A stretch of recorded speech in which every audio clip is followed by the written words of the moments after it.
ശ്രീ പിണറായി വിജയന് കേരള ജനത good bye പറയുന്ന ദിവസമാണ്. കേരളത്തിലെ ജനങ്ങൾ കഴിഞ്ഞ 10 വർഷക്കാലത്തെ ഇരുണ്ട ഭരണത്തിന് അവസാനം കുറിച്ചുകൊണ്ടൊരു പുതിയ പ്രഭാതത്തിലേക്ക്, പുതിയ വെളിച്ചത്തിലേക്ക് എത്തുന്നതിൻ്റെ നടപടികളാണ് ഇപ്പോൾ കേരളത്തിലൊട്ടാകെ നടന്നുകൊണ്ടിരിക്കുന്നത്. UDF അനുകൂലമായ ഒരു തരംഗം കേരളത്തിൽ ആഞ്ഞടിക്കുക.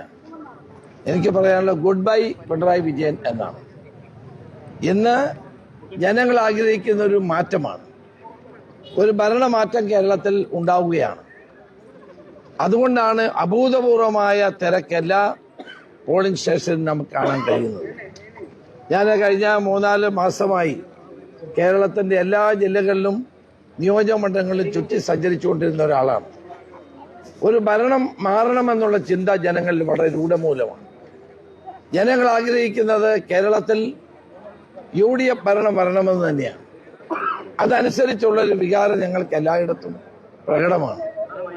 ഒരു സംശയവും വേണ്ട, ശബരിമലയിലെ സ്വർണം കൊള്ളയടിച്ചവർക്ക് ആരാണ് വോട്ട് ചെയ്യാൻ പോകുന്നത്? ഈ നാട്ടിലെ ജനങ്ങളെ 10 വർഷക്കാലം കബളിപ്പിച്ചവർക്ക് ആരാണ് വോട്ട് ചെയ്യാൻ പോകുന്നത്? BJP ഏതായാലും കേരളത്തിൽ അക്കൗണ്ട് തുറക്കാൻ പോകുന്നില്ല. അപ്പൊ ജനങ്ങൾ UDFനോടൊപ്പമാണ്. അതുകൊണ്ടാണ് ഞാൻ പറഞ്ഞത് കേരളത്തിലെ ജനങ്ങൾ പിണറായി വിജയന് ഗുഡ് ബൈ പറയുന്ന ദിവസമാണ് ഇന്ന് എന്ന്. ആ ഗുഡ് ബൈ ആണ് എനിക്കും അദ്ദേഹത്തോട് പറയാനുള്ളത്. വോട്ടിന് കോഴ ആരോപണം, അതായത് ഇപ്പൊ ഈ പോളിംഗ് പൈസ കൊടുക്കുക, സാരി കൊടുക്കുക, കിറ്റ് കൊടുക്കുക, അതൊക്കെ BJP ചെയ്തുകൊണ്ടിരിക്കുകയാണ്.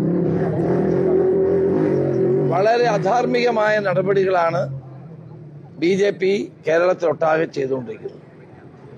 എല്ലായിടത്തും പണം കൊടുക്കും. ഇന്നലെ ഇവിടെ തന്നെ പലയിടത്തും പണം കൊടുത്തുള്ള പരാതികൾ ഉയർന്നു വന്നു. പണം കൊടുക്കുക, കിറ്റ് കൊടുക്കുക, സാരി കൊടുക്കുക, ഇതൊക്കെ കേരളത്തിൽ ഒരിക്കലും കണ്ടിട്ടില്ലാത്ത ഒരു പ്രവണതയാണ്. വോട്ടിന് വേണ്ടി ഇങ്ങനെ ചെയ്യുന്ന നടപടിയെ ആരും അംഗീകരിക്കില്ല. അത് ജനാധിപത്യത്തെ ദുർബലപ്പെടുത്തുക മാത്രമേ ചെയ്യുള്ളൂ. മറ്റൊരു രാഷ്ട്രീയ പാർട്ടികളും ഇങ്ങനെ ചെയ്യാറില്ല. BJP ഇത് ചെയ്യുന്നത് അധാർമികമായ നടപടിയാണ്. BJP ഇതിന് മറുപടി പറയേണ്ടത് ആവശ്യമാണ്. ആലപ്പുഴ ജില്ലാ സെക്രട്ടറി പറഞ്ഞത് BJP അവർക്ക് കിട്ടുന്ന വോട്ടുകൾ കൃത്യമായി ഇത്തവണ പിടിച്ചാൽ ഹരിപ്പാട്ട് സാഹചര്യം മാറുന്നു. അല്ല, അത് വോട്ടെണ്ണി കഴിയുമ്പോൾ അവർക്ക് പിടികിട്ടും.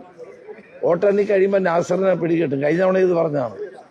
ഇവിടെ BJPയും CPMുമായിട്ടാണ് ധാരണ. കഴിഞ്ഞ തവണയും CPMന്റെ വോട്ടാണ് BJPയിലേക്ക് പോയത്. അത് വോട്ട് പാർലമെന്റ് തെരഞ്ഞെടുപ്പിൽ ഹരിപ്പാട് പോയത് ആരുടെ വോട്ടായിരുന്നു? CPMന്റെ വോട്ടായിരുന്നു. അതുകൊണ്ടാണല്ലോ BJP 2ാം സ്ഥാനത്ത് വന്നത്. ഹരിപ്പാട് നിയോജകമണ്ഡലത്തിൽ BJP 2ാം സ്ഥാനത്ത് വന്നത്, CPM 3ാം സ്ഥാനത്തും പോയി. അത് ഞങ്ങളുടെ വോട്ട് പോയതുകൊണ്ടാണോ? അത് ഞങ്ങളുടെ വോട്ട് കൊണ്ടുപോയത് കൊണ്ടാണോ? CPM എല്ലാ കാലത്തും ഇവിടെ 2ാം സ്ഥാനത്താണ്, 3ാം സ്ഥാനത്ത് പോയി. അപ്പൊ ആരുടെ വോട്ടാ പോയെ? പറയുന്നതിന് യുക്തി വേണ്ടേ? അവരുടെ വോട്ടാണ് ഒഴിച്ചു പോയത് കഴിഞ്ഞ തവണ. ഞങ്ങൾക്ക് ഞങ്ങളുടെ വോട്ട് അതേപോലെ കിട്ടി. അവരുടെ വോട്ട് BJP പോയപ്പോഴാണ് അവർ 3ാം സ്ഥാനത്ത് പോയത്. കായംകുളത്ത് 3ാം സ്ഥാനത്ത് പോയി. പല സ്ഥലത്തും അവർ 3ാം സ്ഥാനത്ത് പോയി. ഏതായാലും BJP ആയിട്ടുള്ള കൂട്ടുകെട്ട് CPM അവസാനിപ്പിക്കണമെന്നാണ് എനിക്ക് അവരോട് പറയാനുള്ളത്. നാസർ ആദ്യം സ്വന്തം പാളയത്തിലെ പട നോക്കട്ടെ. ഞങ്ങളെ സംബന്ധിച്ചിടത്തോളം ഞങ്ങൾ വൻ വിജയം കേരളത്തിൽ നേടും. ആലപ്പുഴ ജില്ലയിലും ഇത്തവണ വൻ വിജയമായിരിക്കും UDF നേടുന്നത്.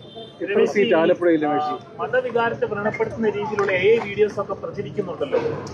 അതെ, എനിക്കെതിരായി തന്നെ മതവികാരം ഇളക്കിവിടാൻ വേണ്ടിയിട്ടുള്ള വീഡിയോ പ്രസിദ്ധീകരിച്ചു.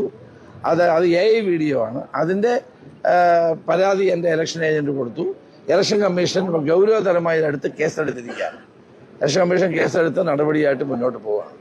ഒരിക്കലും തെരഞ്ഞെടുപ്പ് രംഗത്ത് കാണാത്ത തെറ്റായ പ്രവണതകളാണ് BJP എൻ്റെ ഈ മണ്ഡലത്തിലും മറ്റു സ്ഥലങ്ങളിലും അവലംബിച്ചിരിക്കുന്നത്. ഇതൊന്നും ഒരിക്കലും അംഗീകരിച്ചു കൊടുക്കാൻ കഴിയുന്ന കാര്യമല്ല.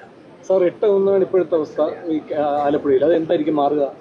ഇവിടെ എല്ലാ സീറ്റിലും നല്ല മുന്നേറ്റമാണ് UDF നടത്തിക്കൊണ്ടിരിക്കുന്നത്. ഒന്നിനൊന്ന് മെച്ചപ്പെട്ട നിലയിലാണ് ഇപ്പോഴത്തെ സ്ഥിതി. കേരളത്തിൽ 100-ലേറെ സീറ്റുകളോടെ UDF അധികാരത്തിൽ വരും എന്ന പൂർണ്ണ വിശ്വാസമാണ് ഞങ്ങൾക്കുള്ളത്. ആലപ്പുഴ ജില്ലയിലും അതുപോലെ തന്നെ 9 സീറ്റിലും വൻപിച്ച മുന്നേറ്റമാണ് UDF നടത്തുന്നത്.